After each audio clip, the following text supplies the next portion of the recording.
She moved through Seattle General like a ghost, the kind nobody remembers 5 minutes after passing in a hallway.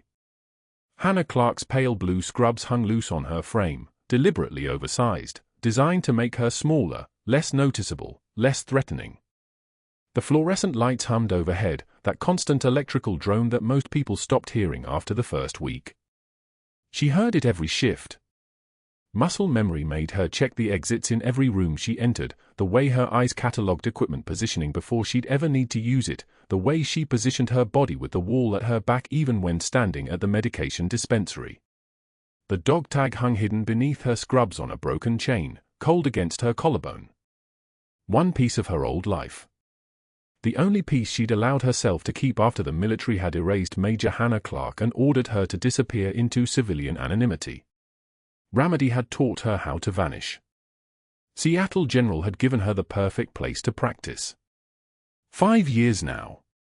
5 years of deferential nods and downcast eyes and soft voice that made her easy to dismiss. She arrived for the 6 a.m. shift as she always did, 17 minutes early, never more, never less. Predictability was invisibility. The Houston humidity hit her the moment she stepped through the employee entrance, thick and suffocating, carrying the smell of diesel exhaust from the delivery dock mixed with the sharp chemical bite of antiseptic that never quite faded from the building's bones.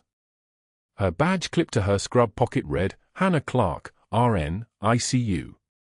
No military qualifications. No security clearance. No history before 2019.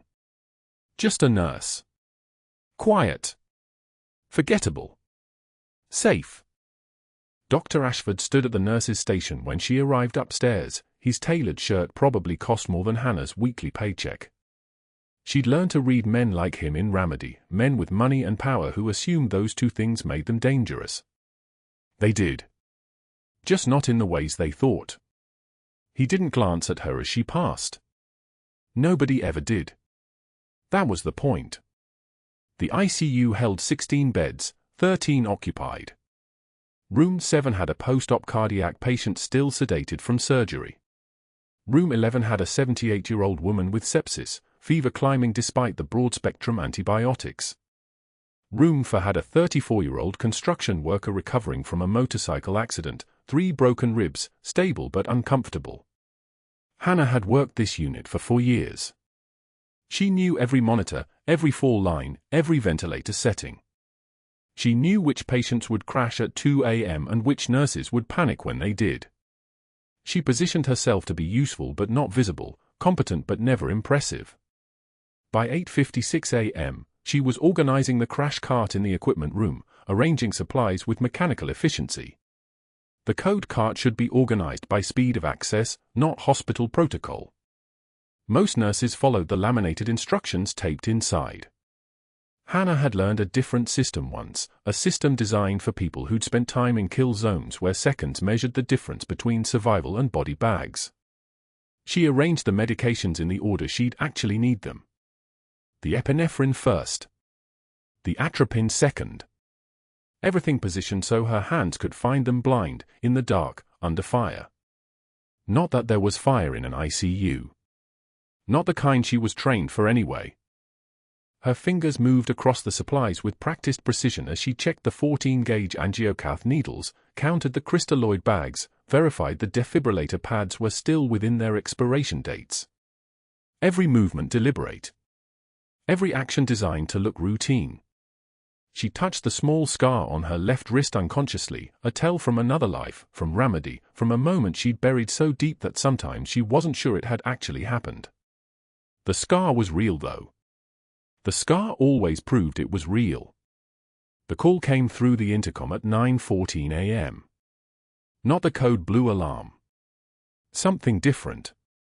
Something with more urgency. Trauma incoming. ETA 3 minutes. Male, mid-30s, penetrating chest wound, training accident, Navy personnel. The ICU went still for exactly 1 second.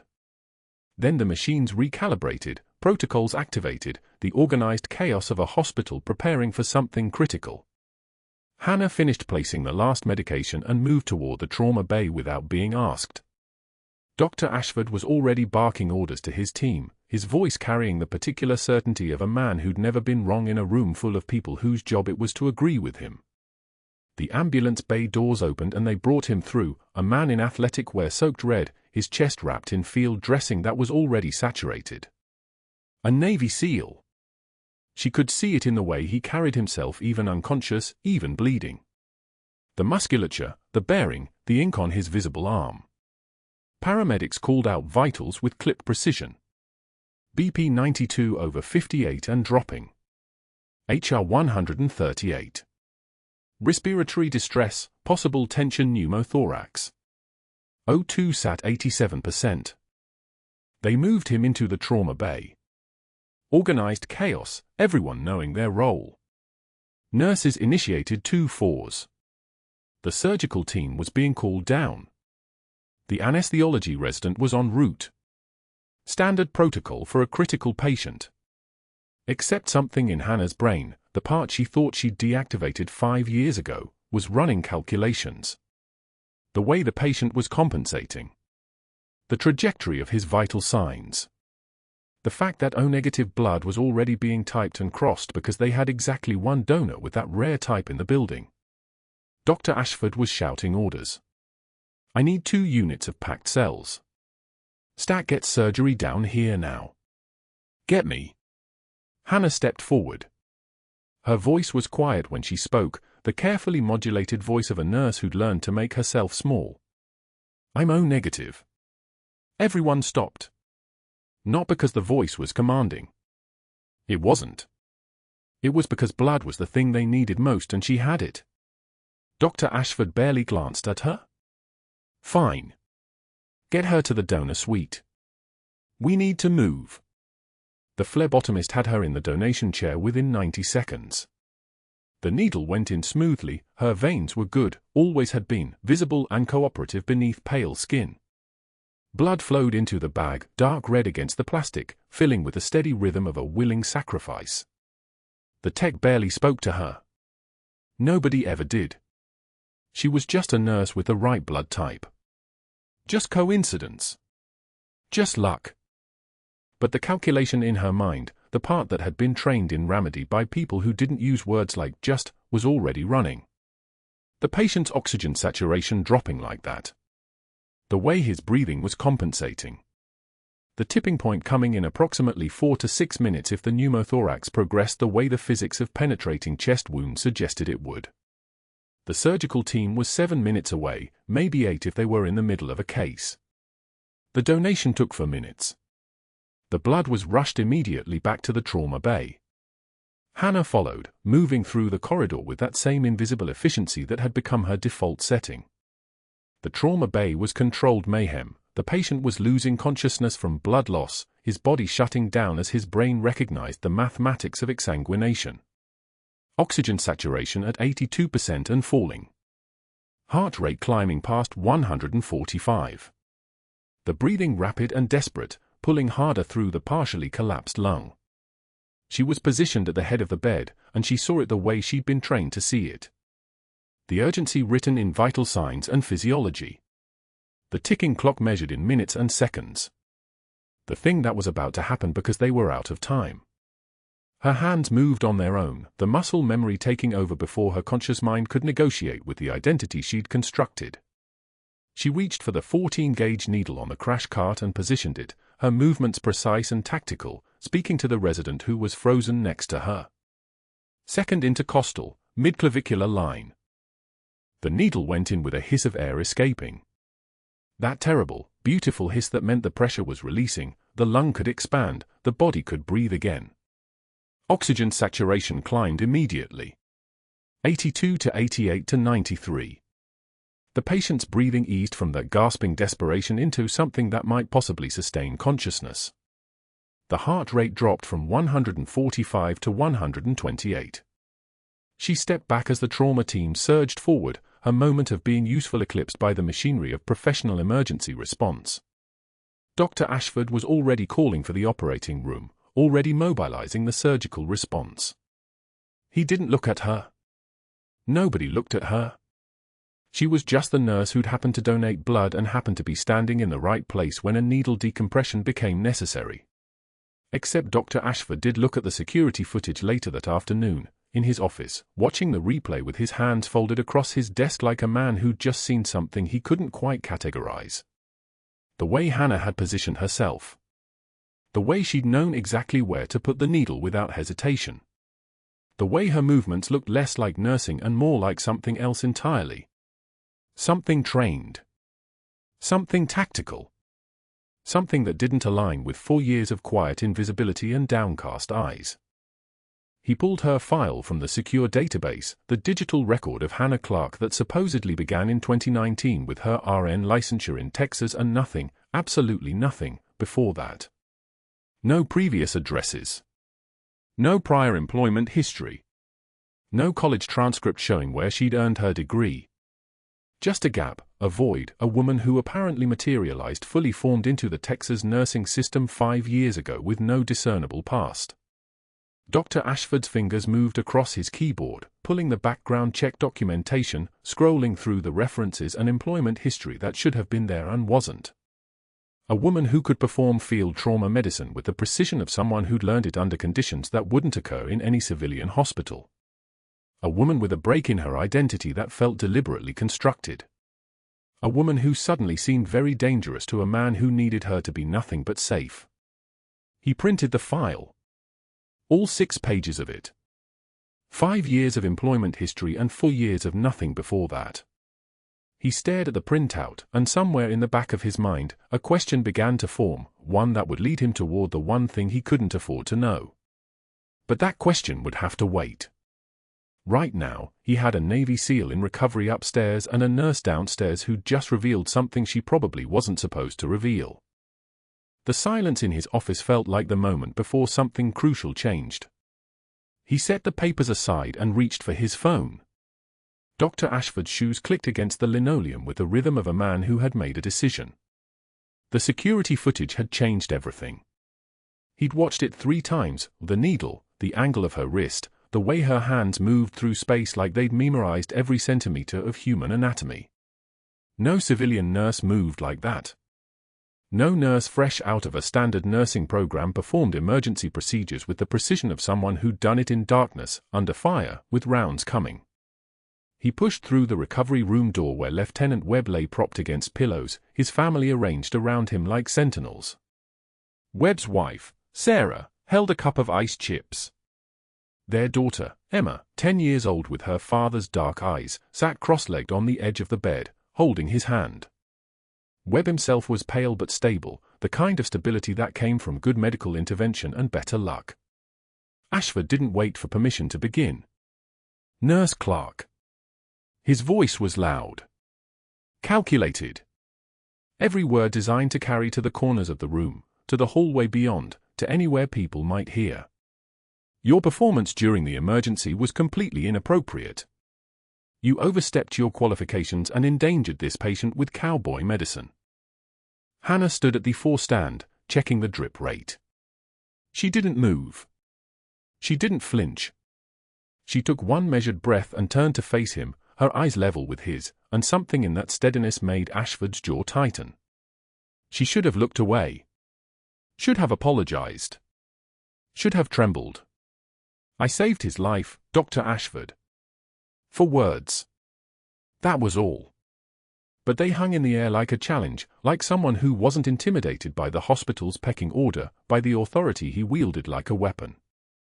Ashford leaned closer, his voice dropping into the register he reserved for insubordination, for people who needed reminding of their place. You got lucky, little hero. Don't confuse luck with competence. Sarah Webb shifted in her chair, uncomfortable. Emma's hand squeezed her father's. But Ashford continued, walking through the room like he owned it, detailing every supposed violation, the needle decompression she'd performed without calling for backup, the way she'd taken control of the airway assessment, the unauthorized oxygen adjustments. Each accusation was carefully constructed, technically defensible, utterly weaponized. Hannah listened without interruption. Her jaw tightened. That was all. Just the smallest clench of muscle, the kind of thing only someone trained to read bodies would notice. Ashford didn't read bodies. He read hierarchies, and he was reinforcing his. He left the room with his condemnation hanging like smoke. That afternoon, Hannah saw it posted on the unit board in the break room. A formal write-up. Her name in bold at the top. Protocol violations. Unauthorized procedures. A paper trail designed to make her look reckless, dangerous, unfit. Colleagues pretended not to watch her read it, but she felt their eyes, the weight of their attention like pressure against her back. One tear escaped, just one, and she wiped it without breaking her posture, without allowing her face to crack. Then she folded the paper and walked past them all with the same quiet dignity she'd maintained for 5 years. The break room was crowded that evening. Hannah sat at one of the long tables, her lunch box open in front of her, a sandwich, an apple, a thermos of coffee. Plain food. No pretense. She'd barely opened her lunch when the first chair scraped back. Nurse Chen stood, gathered her things, and left without a word. Then Martinez. Then Rodriguez. One by one, the senior staff rose from their tables like they'd choreographed it, chairs scraping against tile in a symphony of ostracism. Within 90 seconds, she sat alone at a table designed for 6, her sandwich untouched, the fluorescent lights overhead creating a halo of isolation. The silence was the real weapon. Ashford had understood that. Nurse Martinez lingered by the doorway, hesitation written across her face like a question she wasn't supposed to ask. Hannah didn't look up from her lunch, but she waited. Martinez approached slowly, like she was crossing a minefield. "Maybe you should transfer," Martinez whispered, her voice urgent but careful. "Before this gets worse." Hannah let the silence stretch for 3 heartbeats. Then she looked up, her eyes meeting Martinez's with the kind of calm that came from having survived things that would break most people. "I've survived worse than a man scared of what he doesn't understand." Martinez's face went pale. Not because of anger in Hannah's voice, there wasn't any. There was just fact, delivered with the weight of experience, the kind of certainty that came from someone who'd been broken and rebuilt and decided never to break the same way again. Martinez left without another word. But that night, alone in her car in the parking lot, Hannah's hand shook. She gripped the steering wheel at 10 and 2, breathing in through her nose, out through her mouth, the same cadence she'd used during medical crises in Ramadi when the compound was taking fire and people were bleeding and the only way forward was through. Rain hammered the windshield like applause for a performance nobody wanted to see. She pulled over twice before making it home, her chest tight, her jaw clenched so hard her teeth ached. 3 days later, her newly assigned graveyard shift began. The work was punishment in its own way. The hospital had moved her to 11 p.m. to 7 a.m., the shift no one wanted, the hours when patients slept and families went home, and Hannah found herself cleaning hallways instead of saving lives.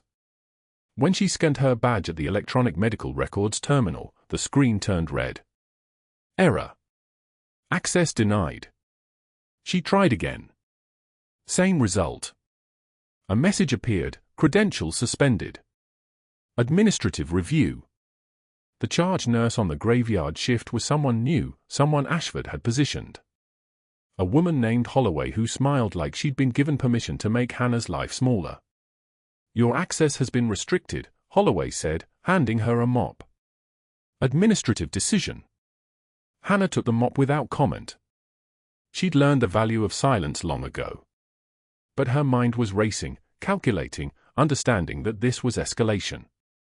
This was strategy. Ashford wasn't just humiliating her anymore, he was systematically removing her capacity to work, to help, to matter.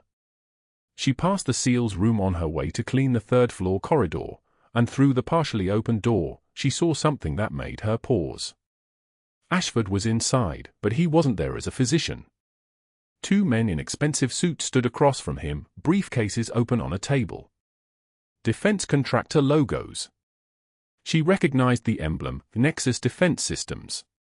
She'd seen them before, in contexts that made her military instinct scream. One of the men slid a folder across the table toward Ashford. She caught fragments of conversation as she pretended to clean the same section of wall 3 times over. Patient medical data, training accident reports worth a lot to the right buyers. Ashford's voice, smooth and acquisitive, need to move quickly before oversight notices the pattern. The men laughed. One of them shook Ashford's hand. The gesture of a transaction completed. Hannah moved away before being seen, her heart pounding in her chest like a warning signal. She found the restricted visitor logs on a discarded printout in the recycling bin. Someone had thrown them away without shredding, a moment of carelessness that opened everything. Ashford's name appeared 17 times over the past month. Always with the same contractors. Always with enough time for conversations that didn't belong in a hospital. He wasn't trying to destroy her out of professional concern. He was trying to destroy her because she'd seen him. Because she understood what he was doing. Because someone who'd trained to notice threats, who'd survived by reading the smallest changes in environment, couldn't help but see what was right in front of her. Over the next week, the systematic dismantling accelerated. Ashford called the state medical board questioning her credentials, her nursing license mysteriously flagged for review. Every charge nurse who defended her was reassigned, Chen to pediatrics, Martinez to night shift administration, Rodriguez pulled from the unit entirely. He filed formal complaints about her erratic behavior, her suspicious background, her history of protocol violations. A paper trail designed to make her look unstable, unreliable, dangerous. The hospital's institutional machine, set in motion by a single administrator, began grinding her between its gears. Hannah tried to focus on her work, on the mop and bucket and the mindless repetition of cleaning that let her think. But she knew what was happening. She'd seen it before in different forms, the slow erasure, the systematic removal of credibility, the way institutions protected their own by sacrificing anyone who became a liability. 5 years ago, the military had erased Major Hannah Clarke from official records after Ramadi. Now Seattle General was doing it again, a civilian version of the same operation. She pulled her personnel file one night during a break, reading it in the hospital's back office with the same clinical detachment she'd once used to assess casualties. Gaps. Inconsistencies. A background check that surfaced nothing before 2019. A past that didn't exist. From the outside, it looked like she'd appeared fully formed 5 years ago, ready to work in emergency medicine without the normal trajectory of nursing school or residency. To someone like Ashford, it looked like someone with something to hide. To someone who knew what to look for, it looked like someone the government had erased. That night, after her shift ended at 7 a.m., Hannah sat in her car in the hospital parking lot as the sun rose over Houston. The city woke around her, traffic building, people arriving for day shift, the machinery of normal life grinding forward without her in it. She pulled the dog tag from her locker, the one she kept hidden in her pocket, and held it up to the light. The engraving was worn but still readable. A name. Not hers anymore. A rank. Not allowed to use anymore. A date. A moment when her entire life changed, when she became someone else, when the person she'd been got buried along with the 17 men she couldn't save in that compound in Ramadi. She closed her hand around the metal tag and whispered the name engraved there, the name of her husband, the name of the person she'd been trying to forget for 60 months, and felt something crack inside her chest. Ashford thought he was destroying a nurse who'd overstepped. He had no idea he was standing next to a ghost. Hannah's access badge flashed red at the electronic medical records terminal. The light blinked once, twice, holding her suspended in that moment between permission and denial.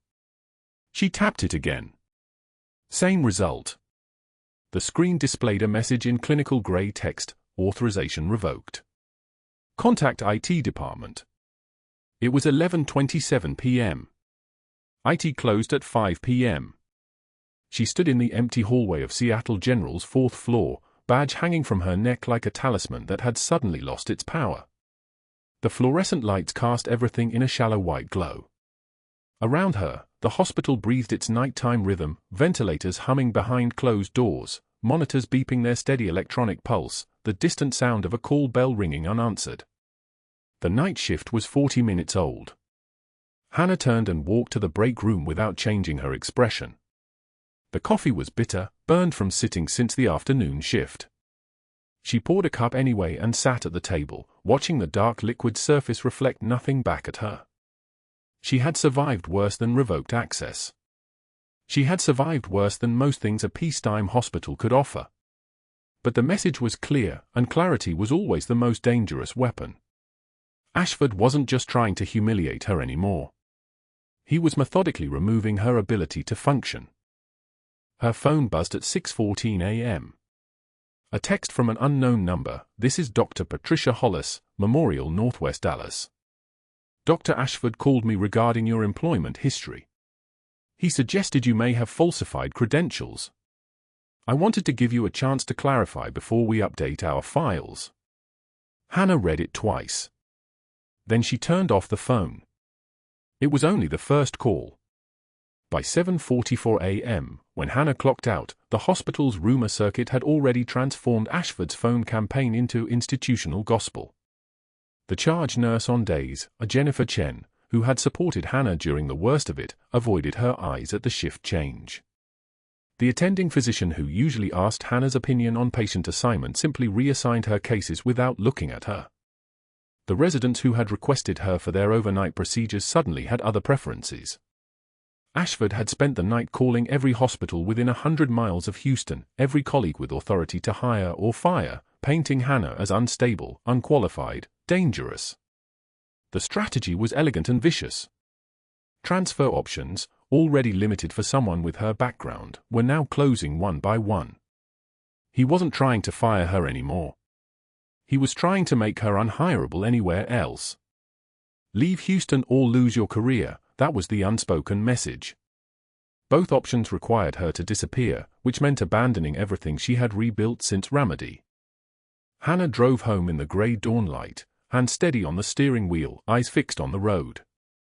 Her apartment was a study in impermanence, 2 years of living there, and the walls were still bare. No photographs. No personal items.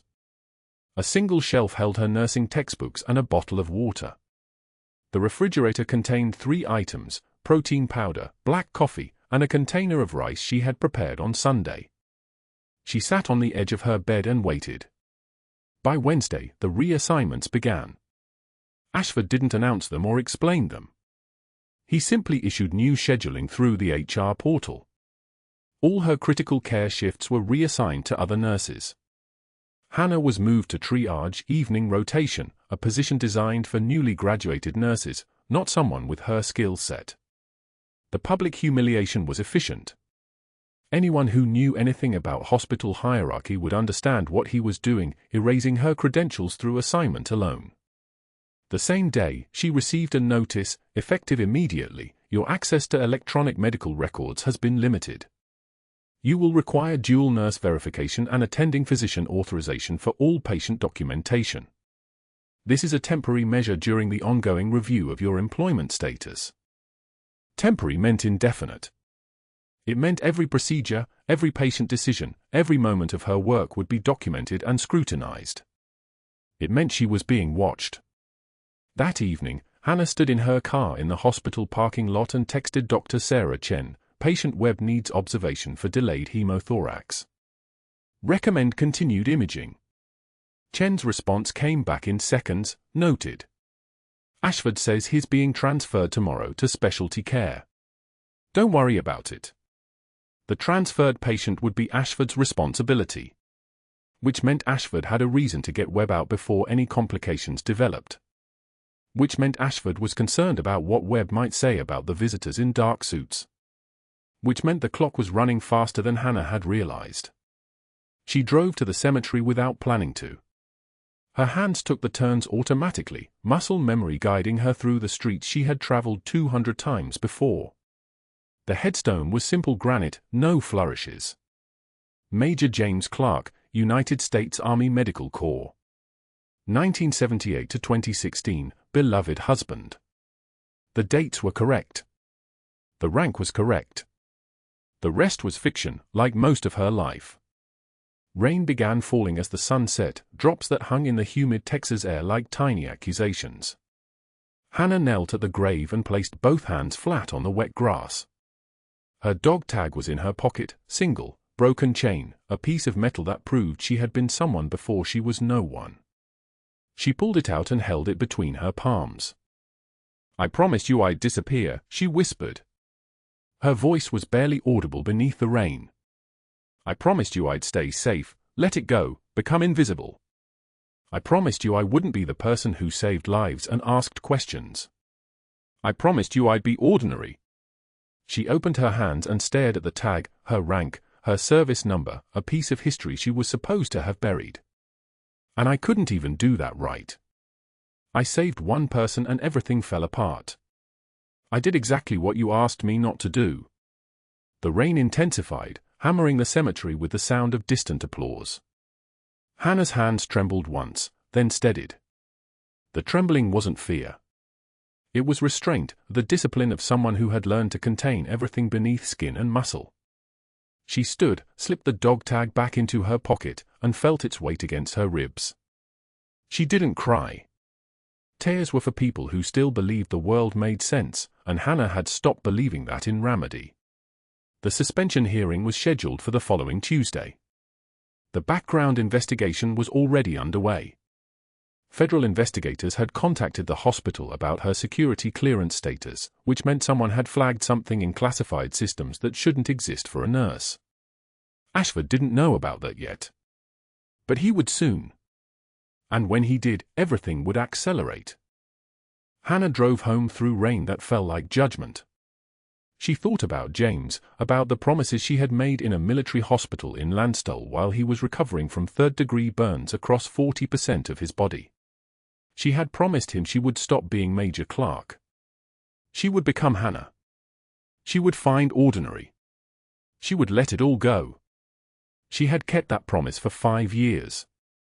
But 5 years wasn't enough to erase muscle memory. It wasn't enough to erase the person who saw a bleeding seal and moved without thinking.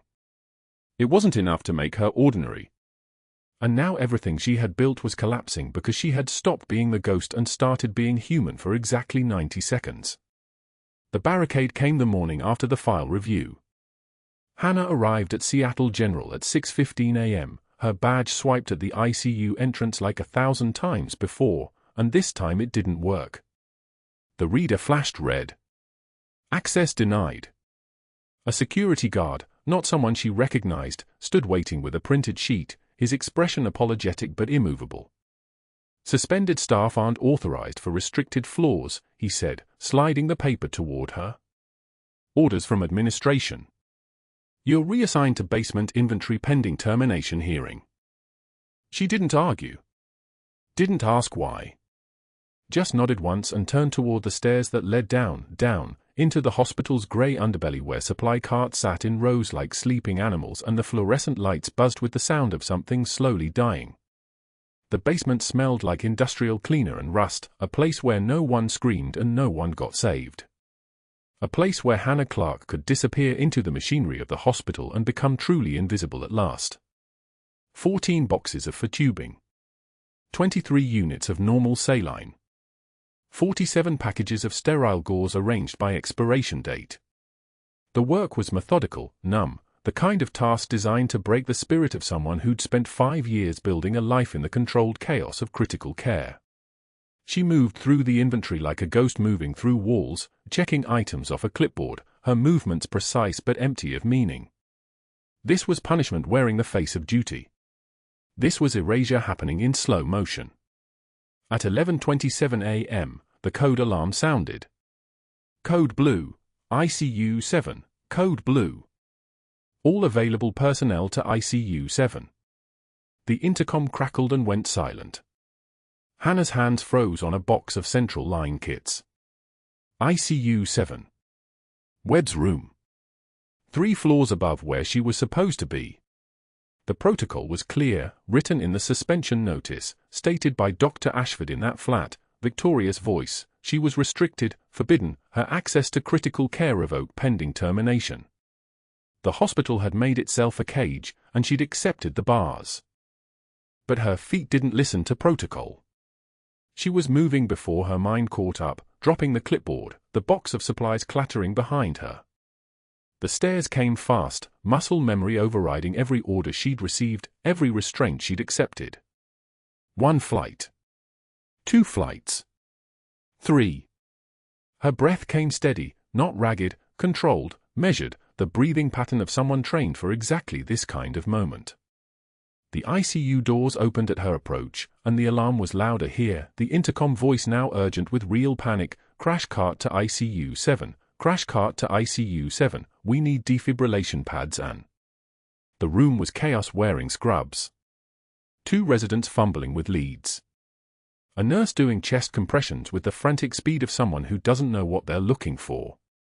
The monitor showed a rhythm that made no sense, sinus rhythm, but Webb's oxygen saturation was in the 60s, his lips already turning the pale blue of hypoxia, his chest barely rising with each compression.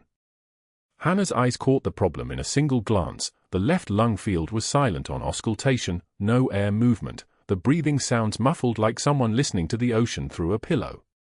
Tension pneumothorax, but not from the initial injury. This was a delayed hemothorax, air accumulated after the initial trauma, building pressure, collapsing the lung, crushing the heart's ability to pump. The resident blocking the doorway turned, his face flushed with stress. "You're not authorized. He needs immediate decompression." Hannah's voice came out low, flat, the voice of someone stating a fact so obvious that contradiction became impossible. "Second intercostal space, midclavicular line. He's losing oxygenation. Step back. We have this." Webb's lips were purple now. His oxygen sat dropping in real time, 64, 61, 58. The rhythm on the monitor was destabilizing, the P-waves flattening, the whole electrical system of his heart beginning to fail under the pressure of a collapsed lung. Hannah didn't argue further. She ran. The locker room was 40 seconds away. Her shift locker was where she'd left everything from before, the boots with salt stains from Ramadi dust, the old training manual with annotations in the margins, and the MRE package she'd carried for 5 years, the flameless ration heater still sealed, the packaging sturdy and waterproof and exactly what she needed. She grabbed it and turned back toward Webb's room without hesitating, without thinking, without the second guess that civilian nurses were trained to feel when they stepped outside protocol. The resident tried to block her entrance. Hannah didn't slow down. "Move," she said. Not loud. Not angry. Just the word, heavy as a command, and he moved because her eyes had changed and her voice had dropped an octave, and something in the way she carried her body said that she'd done this before under fire, under real fire, in conditions where hesitation meant death. She opened the MRE package with one motion, ripping the edge clean. The cardboard was rigid, sealed, perfect. She grabbed a 14-gauge angiocath needle from the crash cart, her hands moving with the muscle memory of 1,000 training hours, and she found the space between Webb's second and third ribs at the midclavicular line, the exact anatomical landmark for emergency decompression. The needle went in at a 45-degree angle, through skin, through muscle, and the moment the catheter tip entered the pleural space, the hiss of air escaping was like the sound of pressure finally breaking. Webb gasped. His chest expanded. The monitor's rhythm stabilized. Hannah created the seal with the cardboard, taping it down with swift, practiced precision, leaving the needle hub exposed so air could escape but not re-enter. 3 sides taped. 1 side open. It was improvised and brilliant and absolutely against protocol, and it worked. The oxygen saturation climbed, 62, 68, 74, 81, 87, 92. Webb's lips went from purple to pink. His breathing stabilized. The monitor rhythm locked into something clean and organized, sinus rhythm with a strong rate, the heart finally getting enough blood supply to pump effectively. 90 seconds from the moment she'd entered the room to the moment Webb's vital signs stabilized. 90 seconds of pure tactical medicine, of hands that remembered what the mind had tried to forget. The code team arrived 30 seconds later, Dr. Patterson leading, already calling for film and a chest tube, and then he saw Hannah standing there and the new resident and the opened MRE package and the perfectly placed needle, and his expression shifted through confusion to understanding to deep, complicated gratitude. But the door to the ICU suite was opening again. Dr. Ashford stood in the frame. His face was white, then red, then white again, the color draining and flooding like a wound trying to clot. His eyes moved from Webb to Hannah to the improvised chest seal to the monitor showing stable vitals, and something broke in his expression, not shock, but something worse. Recognition. The moment when he understood that she'd saved the patient he'd been counting on dying, that she'd crossed the line he'd drawn, that she'd proved his power over her was an illusion. He didn't wait for privacy. His voice came raw, stripped of professionalism. "You're done. Security, escort Nurse Clarke from the building. Effective immediately, you are suspended pending termination for unauthorized medical procedures and violation of direct administrative order." Hannah looked at him once. Her eyes were exactly level with his, and in that moment the last trace of the subservient nurse was gone. What remained was something older, something harder, something that had survived things Dr. Ashford couldn't imagine. She removed her gloves with steady hands, one finger at a time, and placed them in the biohazard container. She took one measured breath. She walked past him without a word. The locker room was empty at 11:58 a.m. Hannah opened her locker, the small metal box that contained everything her civilian identity owned, and began clearing it. Her personal stethoscope. The photo of James in his captain's dress uniform, the one she allowed herself to look at on the hardest nights. Her spare shift shoes. The laminated hospital ID badge that had given her access to a life that was never really hers. And beneath a folded scrub shirt, on a broken chain, hanging like a relic, was the dog tag. Single tag. Gold stamped with the letters and numbers of her old life. Major Hannah Clarke. Service number. Blood type O negative. The only piece of herself she'd allowed to keep from Ramadi, the only physical proof that Major Hannah Clarke had existed before she became just a nurse. She held it for a long moment, the metal warm from being pressed against her heart for 5 years, and then she did something she hadn't done since the day the classified operation was buried. She put it on. The chain caught at her shoulders as she fastened the clasp, settling against her skin beneath the scrubs. The weight of it was exactly as she remembered. The weight of memory. The weight of duty. The weight of a promise she'd made to a man who was dead. Security didn't follow her into the parking lot. There were no good reasons to watch a suspended nurse collect her life in a cardboard box and walk toward her car with her head level and her spine straight. Hannah loaded the box into the trunk, got into the driver's seat, and pulled out of Seattle General without looking at the building in her mirror. Cedar Hill Cemetery sat 7 miles east, on a hill where the city noise faded and the rain sounded like applause. The grave was marked simple, Captain James Clarke. Beloved husband. Fallen in service. No dates, because dates had a way of making things real, and the military had been very good at keeping James Clarke's death theoretical, his service classified, his sacrifice something that never technically happened. Hannah stood at the grave with the rain coming down hard, her clothes soaked through, the dog tag cold against her sternum. The words came broken, the first words she'd said out loud about any of this in 5 years. "I promised you I'd disappear. Stay safe. Let it go." She stopped, her breath shaking. And I couldn't even do that right. The military had erased her after Ramadi. They'd told her that survival meant accepting erasure, that the only way to stay alive was to stop being Major Hannah Clarke and become someone harmless. Someone forgettable.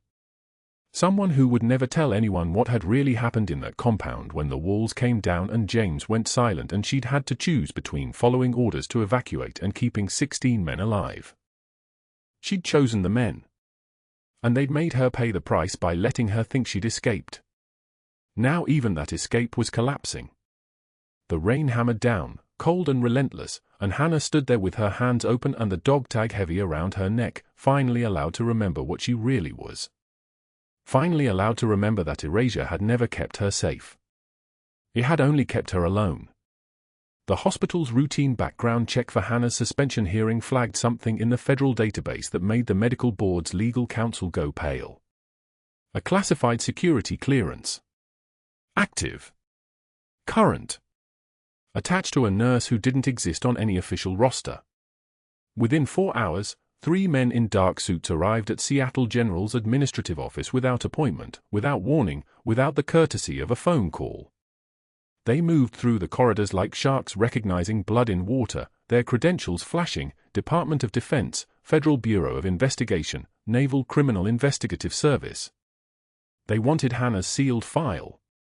They wanted it now. It wasn't a request. It was a command. The administrator who'd approved Dr. Ashford's humiliation campaign watched them pass and understood, finally, that he'd been protecting the wrong person. Hannah sat in the break room eating a protein bar she didn't taste when Emma Webb, Ashford's patient's 10-year-old daughter, pushed through the double doors looking for her father. The little girl's eyes found Hannah instantly, recognition flooding her face with the certainty only children possess. She walked straight to Hannah's table, small fingers gripping the back of the chair. "You're the major, aren't you?" Emma said, her voice carrying the absolute knowledge of someone who'd overheard classified phone calls whispered in hospital corridors. "Dad's friends kept calling you that. Before he got better. They said you saved him when nobody else could." Hannah set down her protein bar. She didn't flinch. She didn't deny it. She simply met the little girl's eyes and nodded once, a single gesture that contained 5 years of buried truth. The sealed file arrived in a locked metal case, courier-delivered with federal authentication codes. The head nurse, Martinez, who'd avoided Hannah in hallways for weeks, opened it with trembling hands because she was the only staff member present when the NCIS agent authorized the review. What she read rewired the entire narrative of the past 5 days. Major Hannah Clarke, decorated combat medic, United States Marine Corps. Multiple tours. Ramadi Operation, 2009. Clearance level TS-SCI with polygraph. Status, active. The word seemed to float above the page, defying the woman Martinez had watched scrub floors in the basement, restocking inventory with mechanical precision. The file was 17 pages of redacted classifications and medals she couldn't read fully, but enough showed through, the kind of operational history that didn't exist outside classified briefings. Commander Reeves arrived 2 hours later, navy dress blues immaculate, ribbon spanning his chest like a history of theaters nobody talked about. He carried the file under his arm like he carried authority, casually, because he'd never had to think about it. The medical board convened in the conference room. Reeves stood before them and filled in what the documents couldn't say. Major Clarke, Silver Star for extraordinary heroism. Bronze Star with Valor. 2 Purple Hearts, shrapnel wound, 2008, and a gunshot wound that nearly took her leg, 2009. He paused between each medal the way a sniper measures distance. She pulled 16 men out of a kill zone when the compound collapsed during the Ramadi operation. 16. While taking fire. While wounded. While everybody else was trying to figure out if survival was still possible. The silence in the room was the kind that comes from understanding you've misjudged someone catastrophically. Reeves continued, his voice level and precise. The operation is classified. It remains classified. But I can tell you that Major Clarke saved lives that day in ways your institution isn't cleared to know about. What she did here, saving Lieutenant Webb twice, was her serving a calling that never actually stopped, even when she tried to walk away from it. The FBI's investigation moved with the efficiency of machinery designed to neutralize threats. Agent Torres knocked on Dr. Ashford's office door at 6:51 a.m. while the hospital was still in that half-dark moment before the day's shift arrived. His hands went to his desk first, fingers closing around something, a flash drive, maybe, before Torres showed the warrant. "We're investigating the sale of classified military medical records to foreign defense contractors posing as research firms. 17 Navy SEALs. 14 Marine Force recon operators. Tactical vulnerabilities, psychological profiles, injury assessments. All packaged and sold for $2 million across 18 months. Ashford's face cycled through disbelief, fury, and finally something like the color of surrender. "You sold data on active duty special operations personnel to people working for the Chinese Ministry of State Security. That's 18 U.S. Code Section 794, espionage. 18 months, minimum. What made it worse What made it federal case worse, career destruction worse, was the forgery. Torres pulled up the electronic log showing Ashford's access to Hannah's personnel file, timestamp 2:14 a.m., 3 days before the suspension hearing. He'd attempted to alter her medical board background documentation, inserting language about psychological instability, erratic decision-making, potential substance abuse. Federal firewalls caught the intrusion in real time. "You were afraid of her," Torres said, and there was something like pity in his voice. "You realized what she was, or at least what she might be, and you tried to destroy her credibility before she could notice the data breach in the access logs. You knew that if she looked at those logs, if she recognized someone was selling classified SEAL operational data, she'd connect it back to you." Ashford didn't deny it. He just sat behind his desk and understood that his world was ending in increments. The perp walk happened at 9:17 a.m. during shift change, when the maximum number of staff were moving through the main lobby. They walked him through in handcuffs, flanked by federal agents, his Navy hospital administrator's blazer somehow making the restraints look worse, not better. Every phone in the corridor came out. Cameras recorded a man who'd once controlled hiring, firing, and reputation now silent and small, shoulders curved inward like he was trying to minimize his own existence. The nursing staff who'd avoided Hannah's eyes for days couldn't meet Ashford's now. They watched him pass and saw themselves reflected in his humiliation, complicit through silence, protective of their own positions while he'd fed them the narrative that made betrayal easy. He'd orchestrated Hannah's exile in the break room, told them she was a protocol violator, a danger to institutional credibility. Now they understood that the only danger had been to him. The FBI seized his office within the hour. Encrypted files were recovered containing patient medical records organized by Vulnerability SEAL Team 3 operators with PTSD diagnoses, Rangers with recurring injuries, Marines with medication dependencies. Packaged for people who understood how to leverage human weakness into operational advantage. 18 months. $2 million. 17 warriors whose vulnerabilities had been commodified. Agent Torres found Hannah at her apartment that evening, off the clock, officially suspended. She answered the door in sweatpants and a faded gray Marine Corps physical fitness t-shirt, and Torres noted the way her posture didn't shift at the sight of federal credentials. She already knew. "The investigation is concluding," he said. "Your record is cleared. Ashford's plea bargain includes testimony against the contractors. He'll do 18 months federal minimum, lose his medical license permanently, and face lifetime restrictions on security clearances." Hannah nodded slowly, processing information like she was checking vital signs. "The operation you were involved in, the Ramadi thing, it stays classified. Your file stays sealed. But Commander Reeves wanted you to know that what you did here was recognized at the highest levels.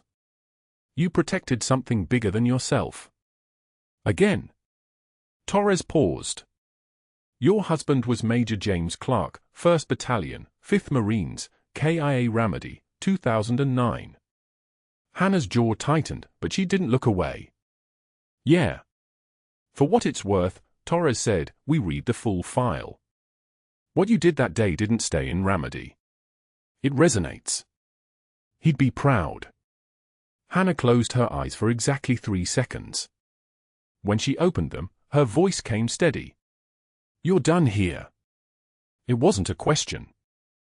Nurse Martinez approached her in the ICU hallway the next morning. Hannah was signing paperwork restoring her access to the electronic medical records system, her credentials upgraded, her clearance confirmed. Martinez looked like she'd aged 5 years in 5 days, her voice breaking somewhere between apology and shame. "I'm so sorry. We didn't know. We should have trusted you, but he said you were." Hannah set down the pen. She took one measured breath, the kind that comes from spaces deeper than air. "You survived. That's what people do around men like him. You protect your position. You keep your job. You don't ask questions that might endanger yourself." There was no anger in her voice. Just exhausted understanding, the kind that comes from understanding people better than they understand themselves. "Don't apologize for being human. The medical board didn't just clear her record. They offered her the ICU director position, a promotion that came with a salary increase and the authority to restructure protocols. Hannah accepted it with a single sentence, "I'll reduce patient-to-nurse ratios." Nobody gets missed like Lieutenant Webb was missed. Webb requested her as his primary nurse the moment he was transferred back to the ICU for his final recovery phase. When Hannah entered his room on day 1, he tried to salute from the hospital bed, his movement still careful but stronger, his eyes carrying the recognition of someone who'd been pieced back together by hands that knew how to make broken things whole. "Commander Reeves told me what you did in Ramadi. What you did here." "Thank you doesn't, there's no word that," Hannah stopped him gently, her voice dropping into something that sounded like command but felt like compassion. "You would have done the same. You would have done worse. You would have spent 17 days digging through rubble with your fingernails. I just happened to be first." Webb nodded, accepting the truth of it. Emma burst through the door moments later, throwing her arms around Hannah with the fierce conviction of a 10-year-old who understood exactly what had happened. A hero had saved her father twice. The Seattle General Administration released a carefully worded statement praising Hannah's exemplary service and unwavering commitment to patient care, the language dancing around truth while avoiding the classified facts entirely. Her actual military record remained sealed. Officially, Major Hannah Clarke still didn't exist. But the men in dress blues who arrived for Webb's final checkup knew. The FBI agents who'd processed Ashford's arrest knew. The medical board knew. And that was enough. Commander Reeves pulled her aside in the parking lot before deployment called him back to Coronado. The evening light was starting its descent, turning everything golden and temporary. "The operation stays buried," he said. "Officially, you're a civilian nurse with exceptional skills and instincts. But we know. The SEAL community knows. And we don't forget." He raised his hand to his brow in a salute, spine straight, arm precise. Hannah returned it with muscle memory she'd tried to bury for 5 years, her hand moving with the geometry of military bearing. It didn't feel like betraying a promise to the dead. It felt like finally being allowed to keep it. 6 months later, Hannah returned to Seattle General for Webb's final discharge appointment, no longer as his nurse but as a visitor. She wore civilian clothes, dark slacks and a navy pullover, but her bearing still carried the military straight posture that 5 years of invisibility couldn't quite erase. The dog tag hung openly at her collar now, no longer hidden beneath scrubs, a single piece of silver that caught the fluorescent light as she walked through the main lobby. Webb's family greeted her like one of their own. Emma presented a crayon drawing labeled "The Major Who Saved Dad," the stick figure rendered in bright orange and blue with a halo that made Hannah's throat tighten. Webb embraced her carefully, his strength returned, his breathing easy, his eyes clear. "I'm discharged to full duty in 4 weeks," he said. "I wanted you to know. You made that possible." As they walked toward the main entrance, preparing to leave, Hannah saw him through the glass doors, Dr. Ashford, wearing a navy blue security guard uniform for the night shift, checking badges at the hospital he once ran. His plea bargain had reduced the espionage charges in exchange for testimony against the foreign contractors, but everything else had been stripped away. No medical license. No administrative authority. No respect. 18 months in federal prison had changed the architecture of his face, replacing arrogance with something like gray dust. He checked badges now, minimum wage, invisible authority, the kind of job given to people who'd lost the right to anything else. Recognition flashed when he looked up and saw Hannah. For a moment their eyes met across the distance that separated the entrance from his checkpoint station. She didn't stop. She didn't acknowledge him. She didn't slow her stride. Her hand moved unconsciously to the dog tag, fingers brushing silver, and she kept walking with that same quiet dignity that had sustained her through Ramadi, through erasure, through 5 years of becoming invisible to survive.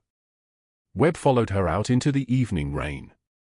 Behind them, through the glass, Ashford opened his mouth as if to speak, but she was already past, already gone, already walking toward the parking lot with Webb and Emma, already becoming someone else entirely. He returned to checking badges with shaking hands. Outside, Webb asked if she was okay, if seeing Ashford bothered her. Hannah considered the question while watching hospital lights reflect in the evening rain, thinking of Ramadi, of James, of the 16 men she'd pulled from fire, of the promise she'd made to disappear and the impossibility of burying what you really are. No, she said finally, her voice carrying the absolute certainty of someone who'd survived worse than any man's fear. True class is what you do when the lights go out. Webb nodded, understanding the weight of that sentence, the distance it had traveled, the cost it carried. They walked to the parking lot together under gathering clouds, a major who officially didn't exist, a SEAL who owed her his life twice, and a 10-year-old girl who knew heroes don't always wear uniforms or badges or announce themselves with fanfare. Behind them, through the glass, Ashford stood at his post alone, checking credentials for people who would never remember his name, while the hospital moved forward without him, the breach sealed, the threat neutralized, the story still classified. If you've ever been underestimated by someone who didn't know your real value, if you've ever felt invisible while being absolutely essential, subscribe to the channel and let us know your story in the comments. The strongest among us are often the quietest. And if you haven't already, like this video, because heroes walk among us, and sometimes they're wearing scrubs instead of silver stars.